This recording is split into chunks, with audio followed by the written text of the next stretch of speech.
Get your Canadian federal politics right here. Smash the like, hit subscribe. If you feel like you have something to share, leave a comment below. We're always curious to hear what people have to say. That's it. Let's get right into the video. Hi, everyone. It's a great honor for me to introduce Mark Carney, Prime Minister of Canada, along with Gideon Ruckman from the Financial Times. Much of the dialogue over the next few days will focus on where the puck is going. You like that, Mark? Okay.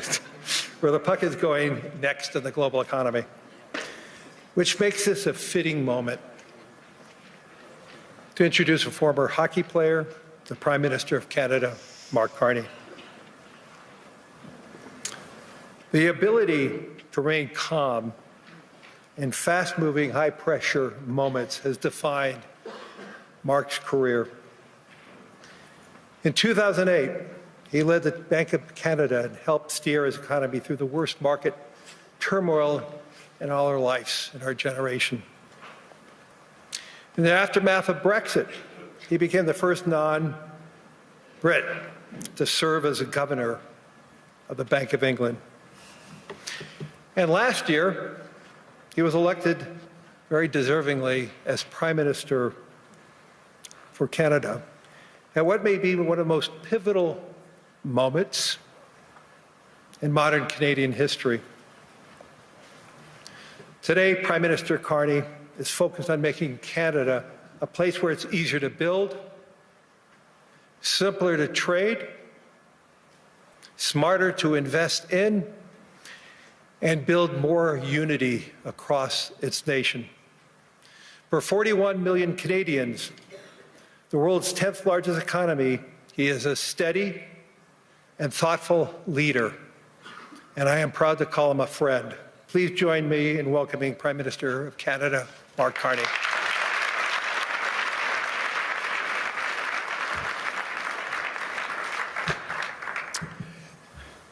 Thank you very much, Larry. I'm going to start in French, and then I'll switch back to English. It seems that every day we're reminded that we live in an era of great power rivalry, that the rules-based order is fading, that the strong can do what they can and the weak must suffer what they must. And this aphorism of Thucydides is presented as inevitable, as the natural logic of international relations reasserting itself. And faced with this logic, there is a strong tendency for countries to go along to get along, to accommodate, to avoid trouble, to hope that compliance will buy safety. Well, it won't. So what are our options? In 1978, the Czech dissident Václav Havel, later president, wrote an essay called The Power of the Powerless. And in it, he asked a simple question: how did the communist system sustain itself? And his answer began with a greengrocer. Every morning, this shopkeeper places a sign in his window: "Workers of the world unite." He doesn't believe it. No one does. But he places the sign anyway to avoid trouble, to signal compliance, to get along. And because every shopkeeper on every street does the same, the system persists. Not through violence alone, but through the participation of ordinary people in rituals they privately know to be false. Havel called this living within a lie. The system's power comes not from its truth, but from everyone's willingness to perform as if it were true. And its fragility comes from the same source.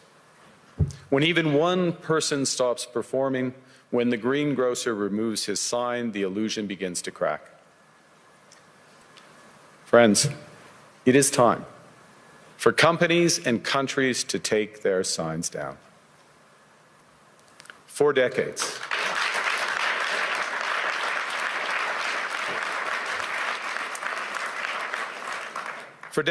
countries like Canada prospered under what we called the rules-based international order. We joined its institutions, we praised its principles, we benefited from its predictability. And because of that, we could pursue values-based foreign policies under its protection.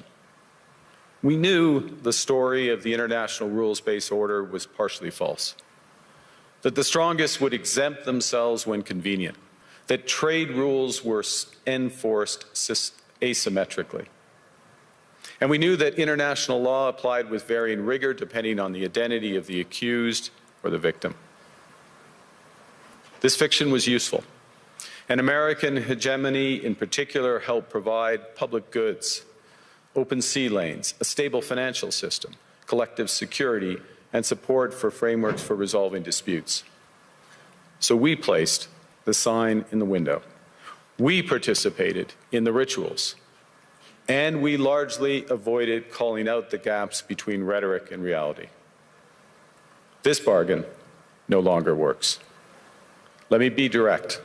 We are in the midst of a rupture, not a transition. Over the past 2 decades, a series of crises in finance, health, energy, and geopolitics have laid bare the risks of extreme global integration. But more recently, great powers have begun using economic integration as weapons. Tariffs as leverage, financial infrastructure as coercion, supply chains as vulnerabilities to be exploited.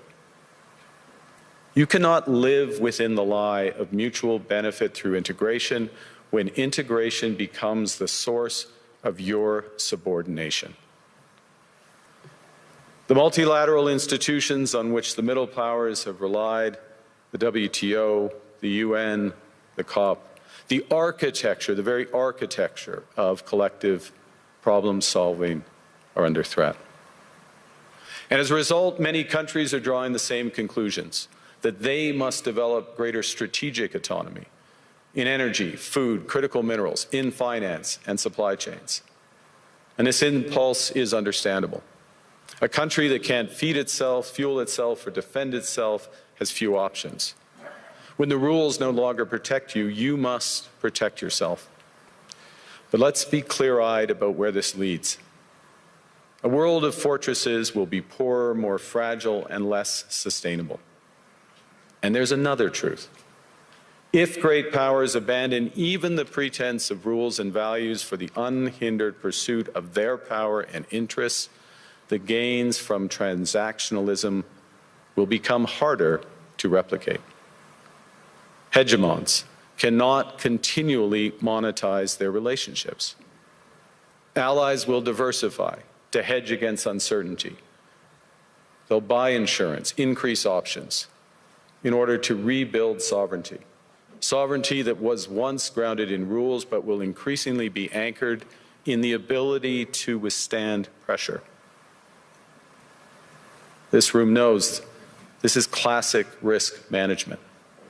Risk management comes at a price. But that cost of strategic autonomy, of sovereignty, can also be shared. Collective investments in resilience are cheaper than everyone building their own fortresses.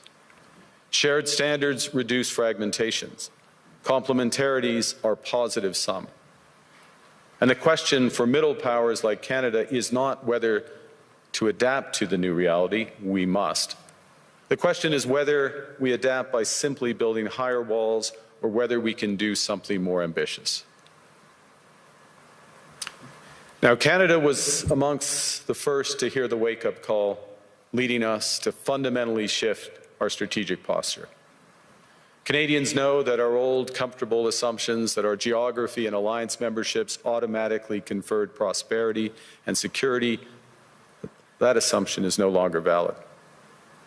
And our new approach rests on what Alexander Stubb, the President of Finland, has termed value-based realism. Or to put another way, we aim to be both principled and pragmatic. Principled in our commitment to fundamental values, sovereignty, territorial integrity, the prohibition of the use of force except when consistent with the UN Charter, and respect for human rights. And pragmatic in recognizing that progress is often incremental, that interests diverge, that not every partner will share all of our values. So we're engaging broadly, strategically, with open eyes. We actively take on the world as it is, not wait around for a world we wish to be. We are calibrating our relationships so their depth reflects our values. And we're prioritizing broad engagement to maximize our influence. Given the fluidity of the world at the moment, the risks that this poses, and the stakes for what comes next. And we are no longer just relying on the strength of our values, but also the value of our strength. We are building that strength at home. Since my government took office, we have cut taxes on incomes, on capital gains, and business investment. We have removed all federal barriers to interprovincial trade. We are fast-tracking $1 trillion of investments in energy, AI, critical minerals, new trade corridors, and beyond. We're doubling our defense spending by the end of this decade, and we're doing so in ways that build our domestic industries. And we are rapidly diversifying abroad. We've agreed a comprehensive strategic partnership with the EU, including joining SAFE, the European Defence Procurement Arrangements. We have signed 12 other trade and security deals on 4 continents in 6 months. In the past few days, we've concluded new strategic partnerships with China and Qatar. We're negotiating free trade pacts with India, ASEAN, Thailand, Philippines, and Mercosur. We're doing something else. To help solve global problems, we're pursuing variable geometry. In other words, different coalitions for different issues based on common values and interests. So on Ukraine, we're a core member of the Coalition of the Willing and one of the largest per capita contributors to its defense and security. On Arctic sovereignty, we stand firmly with Greenland and Denmark and fully support their unique right to determine Greenland's future.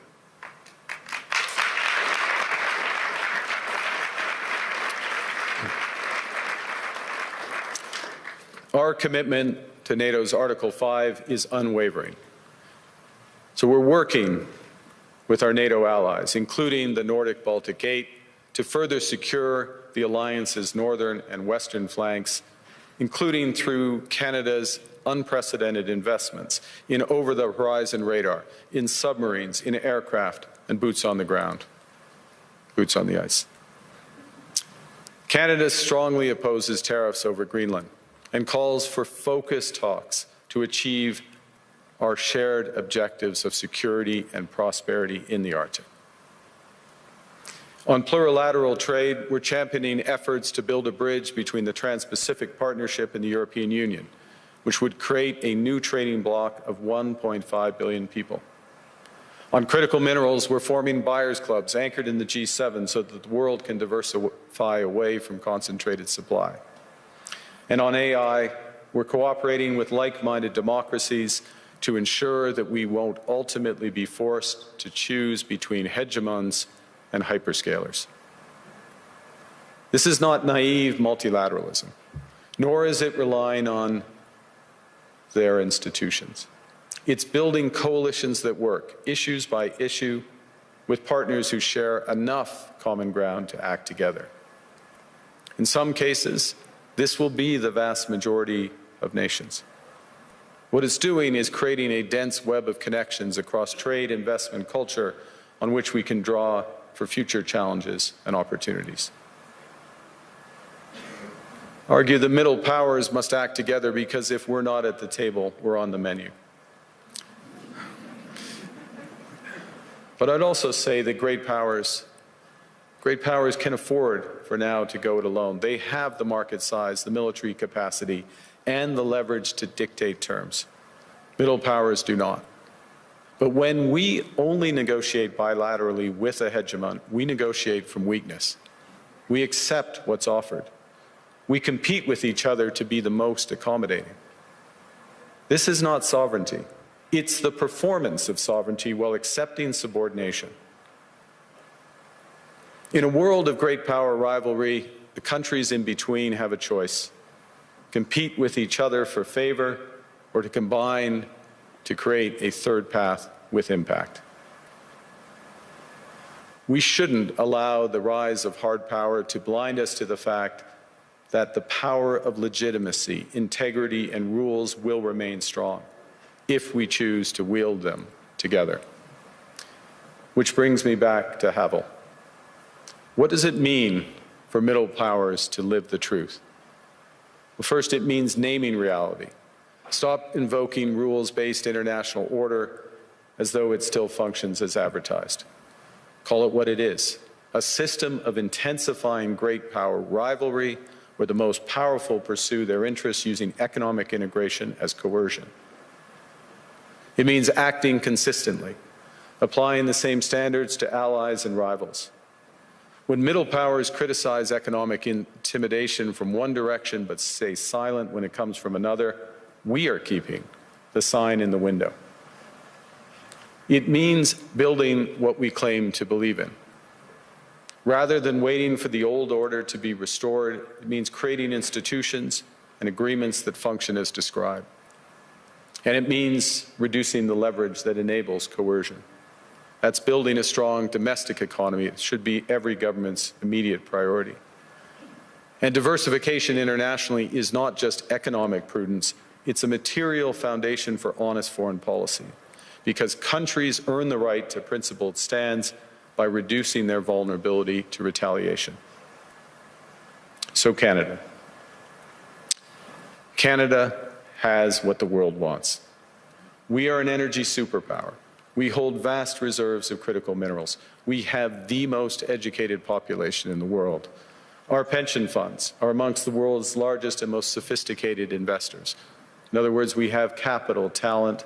We also have a government with immense fiscal capacity to act decisively. And we have the values to which many others aspire. Canada is a pluralistic society that works.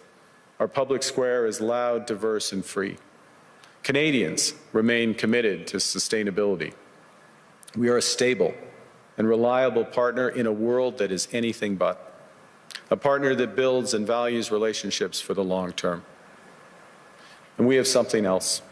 We have a recognition of what's happening and a determination to act accordingly. We understand that this rupture calls for more than adaptation. It calls for honesty about the world as it is. We are taking the sign out of the window. We know the old order is not coming back. We shouldn't mourn it. Nostalgia is not a strategy.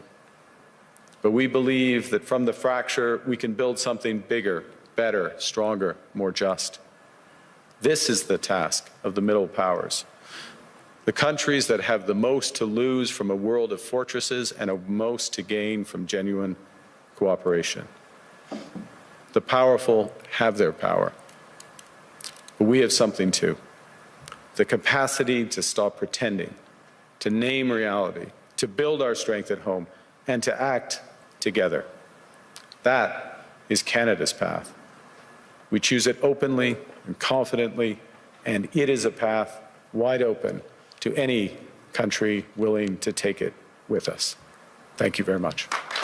We'll get back to the absurdity of Canadian federal politics in a moment. Just a friendly reminder to smash the like, hit subscribe. Please leave a comment below if you have something to share. Let's get back to the nutty video.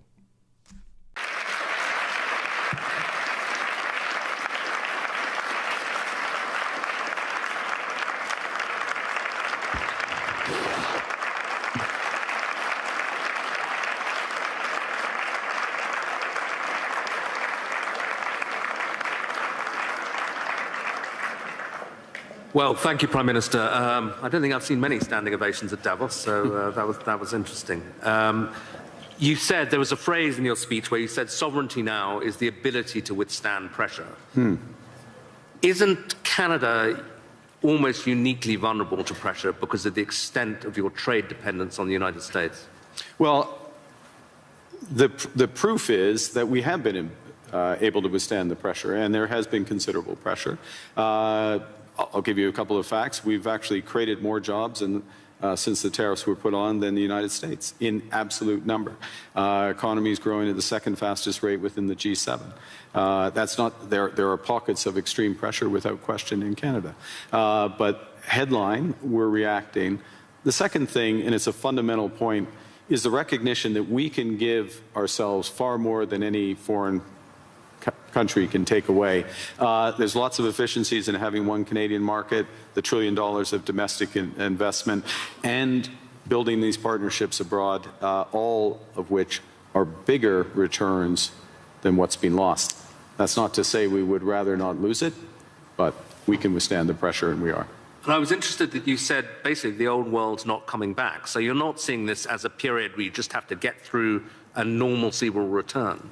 I think that is our view. And we regret it, but we're not going to sit around and mourn it. We're acting.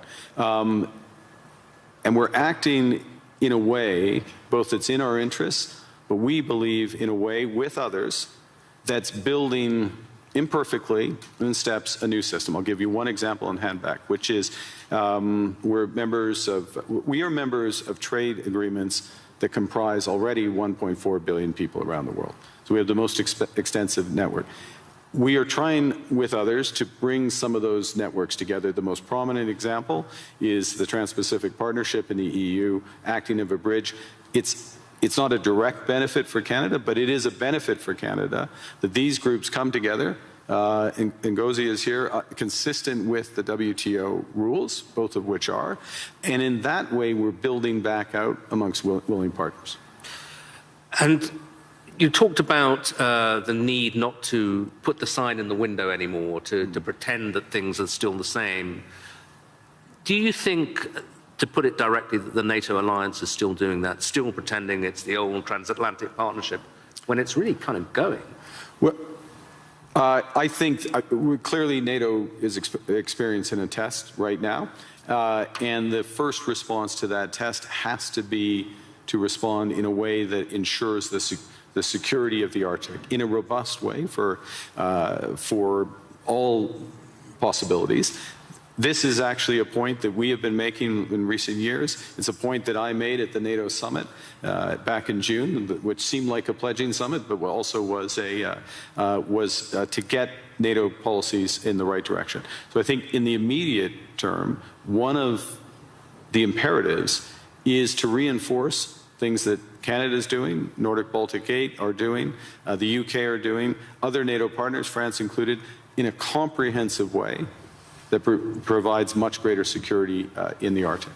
This is the test, and so I wouldn't say the NATO sign stays in the window, but we've got to meet the moment of that. You also, a big theme of your speech was the need for middle powers to work together. Yeah. But you've just been to the other great power, to China. And I think people are very intrigued by seeing that meeting. And some people say, kind of, that's a mistake, really, because you're going to make yourself more dependent on China. They're not that benign either. The US will be very annoyed. What's the defense of what you're doing, and what do you hope to get out of it? Well, the first thing is to say it's not a defense. It's an. I know the way you framed the question, but it's offense. It's building out. It's something positive as opposed to against. We're for something as opposed to being against. The second is, there are very clear guardrails in that relationship. I spoke of calibration of relationships in my remarks. That's what I mean by it. But within those clear guardrails are huge opportunities in energy, both clean and conventional, obviously in motor vehicles, in agriculture, in financial services, all of which is mutually beneficial. So it's additive. And look, it's the second largest economy, and it's our second largest trading partner. We should have a strategic partnership with them. Within those guardrails, and that's what we've achieved. And it is an interesting reversal, though, because I think certainly during the Biden administration, there was this sense that the Western world was trying to decouple from China, or de-risk at least, yeah. And is now in this new world that really going to go into reverse, and de-risking from China, because there are other risks, is less of a thing. You need, again, many in this room, this is their livelihood, you need a web of connections. And to miss out in that web some of the largest ones, United States, we already have that, China, India, Mercosur, European Union, that's a mistake. That's not managing your relationships properly. That makes you stronger, makes you more resilient. And then on top of that, I'll give you again, I'll appeal, since it's in the headlines, to the Nordics. Nordics plus Canada, it's 20% of global GDP. It's not the first thing people would realize, but that relationship, which is deepening for security reasons, because we're like-minded, those are the types of partnerships that I think we'll see more of.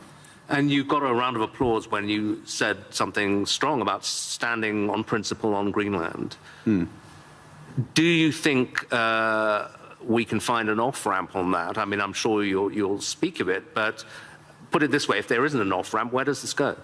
I strongly believe that there's a better outcome that come from the discussions that have been catalyzed in an unusual way, admittedly, but and we absolutely stand by the principles that I referenced.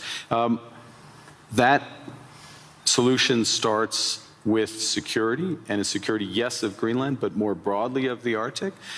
Canada is foursquare contributing to that. We're at the start of a major ramp up above and beyond, so we'll be a major contributor to that. NATO has to deliver on that. We're working intensively in order to do it, as well prosperity for the people of Greenland. In the end, it comes back to the people there, and there are opportunities to do that in ways that would strengthen all of the alliance. And when President Trump says, oh, you know, Greenland's under threat from Russia, even from China, is that for real? I would say that there are threats. Russia is without question a threat in the Arctic, without question. Russia does lots of horrible things, and I'll take the opportunity to condemn their unjustified and horrific assault on Ukraine, almost at its fourth year. They are a real threat in the Arctic, one against we need to protect, which is why we have 364 5-day air, sea, and land presence. It's why we're adding to our submarine fleet, adding to our air fighter fleet, why we're building out over-the-horizon radar to protect from Russian missile threats and others, and why we will work with our NATO partners.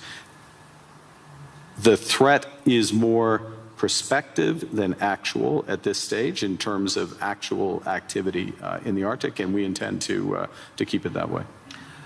Another big issue that's going to come up this week is this board of peace that President Trump is keen on.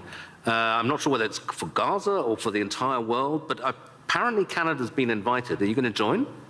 We have been invited, and let me start by, I think we should recognize the progress that has been made in at least getting towards the end of the first phase of this process. And the activation, if I can put it that way, of the process to set up the Board of Peace is the start of phase 2. Our view is, and that's to be welcomed, and this is a positive vehicle. Our view is we need to work on the actual structure of the vehicle. You just referenced, is it for Gaza? Well, the UN resolution, Security Council Resolution 2803, references a Board of Peace for Gaza. That's where we see it becoming immediately operative, and it needs to be, in our view, it's better to be designed in that way for the immediate needs there. There are many other needs around the world, first point. Second point, it needs to coincide with the immediate full flow of humanitarian aid into Gaza. We are still not where we need to be. Conditions still are horrific. So that needs to come alongside. We think there's aspects of the governance and the decision-making process that could be improved, but we will work with others, obviously work with the United States, because we will do anything that we can to improve the situation, the horrific situation there, and to move onto a path to a true two-state solution. There's a suggestion you can get permanent membership of the Board of Peace by ponying up $1 billion. You going to write a check for that? We would write checks and deliver in kind to improve the welfare of the people of Palestine. But we want to see it delivered direct to those outcomes promoting peace, and so the mechanics and how it works that way. Okay, final question. President Trump and a lot of people who agree with him condemn globalism a lot. And I suspect, you know, you would be the kind of epitome of a globalist. You know, you worked for Goldman Sachs, I believe. You were a central banker. You know, you're comfortable and lived in several countries. Is globalism, first of all, is it a thing, and is it over? I think, well, look, understanding how the world works, having an appreciation for other cultures, understanding the connections, and being able to, or at least appreciating ways that how we connect, whether it's through technology, trade, investment, culture, can enrich our lives, and that's a good thing, and also help solve problems. Being detached from where you live and the broader needs of society, there is an epithet for that. I don't know that the G word is the one. There's certainly what we're finding, to go back to the points I was making, is that there are a number of like-minded countries that want to work through partnership to achieve those goals for their citizens and for the world more broadly. The call is for more to recognize what's really going on right now, and to pool their resources to the benefit of citizens. So it won't be global. It won't cover the globe, but it will be more powerful.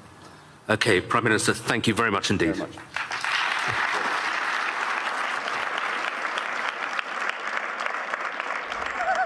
Canadian federal politics are absurd. We're going to stick a fork in that video. It's over. My name's Aaron. This is Canadian Looney. Smash the like, hit subscribe. Please leave a comment below if you have something to share. Enjoy this playlist. Check out this video. We've got lots of things to watch. Aaron, Canadian Looney. We'll catch you in the next video. Thank you for watching this one.